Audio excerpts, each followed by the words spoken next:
And so because we have a limited amount of time to cover a lot of material today, I want to talk about DACA. And when we talk about DACA, of course, we know perhaps by now that new applications are not being accepted or processed. So those individuals who apply in late January, February, March, April for first-time DACA, those applications will not be processed because on July 16th of 2021, the court over in Texas, the federal court said that DACA was illegal, that it had not followed a certain process before it was implemented. As a result of that, first-time applications are not being processed or accepted anymore until an appellate court determines what the outcome of this will be. Two, people who did not renew, right, whose DACA expired prior to July 16, 2020, and did not renew it, those individuals cannot renew again, and they have to wait a year or two until the appellate court makes a determination. People who have DACA can continue to have their DACA and renew it without any issues. The cost is $495. And for those in Sonoma County, maybe Napa County, Mendocino County, I've been doing renewals and first-time applications for free with volunteers since 2012. I will be doing those again this Saturday from 1:30 until about 3:30, only by appointment. Anybody needing that support, please email me at lideresdelfuturo@yahoo.com.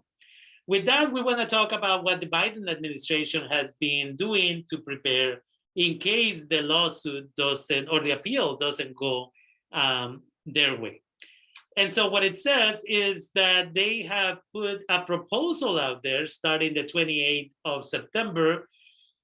And this is what the argument was, that DACA wasn't valid because it didn't follow a process where you put the proposal out there to the community, to the United States, and members of your community make their comments. These are public comments. And then the federal government has to address those comments in public forums or other places. And then, depending what the outcome is, then they can move forward with this. What should we know? What we should know is that the 28th of this month, that information went out to the public. And you can now make comments either for DACA or against DACA. What should you know about DACA? 825,000 people since 2012 have qualified for DACA. It is also important for us to know that on average, DACA recipients arrive in the United States in 2001 and at the age of 6. 38% of them arrive before the age of 5. For many of them, this is their only country that they know as home. And in the last 10 years, most of them have turned into adults. It is important to know that 250,000 of them have now children who have been born in the United States. And it is also important for us to know that in the United States, about 1.5 million people share a home with a DACA recipient. DACA recipients can obtain driver licenses, credit cards, they have bought cars, open bank accounts, and much, much more. It is also important to know about DACA recipients that many of them are buying homes.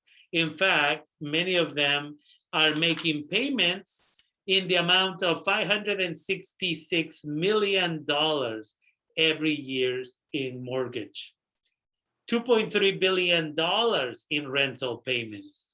We should also know that about 30,000 of them are healthcare workers who during COVID have been affected, many of them personally, due to the virus. In 2017, 72% of them were working at the top 25 Fortune 500 companies had at least one DACA recipient. And as a result of, again, the many benefits, again, these individuals pay $5.6 billion in annual federal taxes and $3.1 billion in annual state and local taxes. They have again bought their vehicles.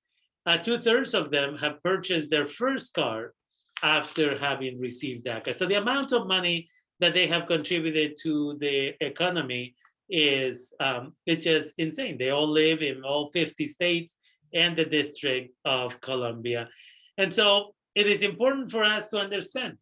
One of the minor changes in the proposal here is that, especially if DACA is approved and continues, for first-time applicants, many of them can apply at the age of 15, and therefore they don't necessarily need to work.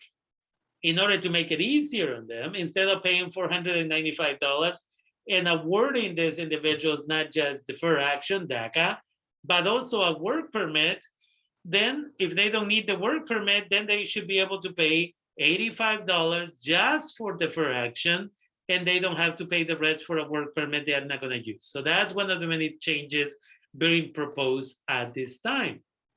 Again, this is the latest attempt by the Biden administration to be able to protect DACA recipients from deportation. And I wanted to share that with you all because, again, during comments from the public, this is your opportunity if you want to support DACA recipients by going online to the uscis.gov website, uscis.gov website, and there you can find out about this DACA proposal, and as a result of that, you can make your comments. If there are more positive comments than negative comments, then as a result of that, this can continue. And this is while, again, at the appellate level, there are organizations that are fighting to continue to maintain DACA and stating that it is valid. But this is a backup what the Biden administration is doing right now. And with that, I want to remind you that we are already registering people for the Undocumented Student Conference. This is called Fulfilling the Dream. Yes, it has the same title as my book, Fulfilling the Dream. That's a book that you can buy over on my website, lideresdelfuturo.org, Fulfilling the Dream, a guide for immigrant parents, allies, educators, a guide for individuals to be able to support immigrant children or the children of immigrants from the Latinx community. And so Fulfilling the Dream is this conference, again, at Santa Rosa Junior College. We're going to have it on October 22nd. Please share information with allies, friends, families, and undocumented students. We're going to do Zoom workshops. Among some of them is going to be how to pay for the university, how to transfer to the university, the transition between high school and college, the crimes that can get you deported, and much, much more. So you can go to SRJCMECHA, that is srjcmecha.org, or you can go to my Facebook page, DACA Sonoma County, and the flyer and the event page is also there. And again, for anything, it's important that we support our undocumented communities because they will support us. Again, the billions and billions of dollars that they're contributing to the economy, they don't have to be waiters.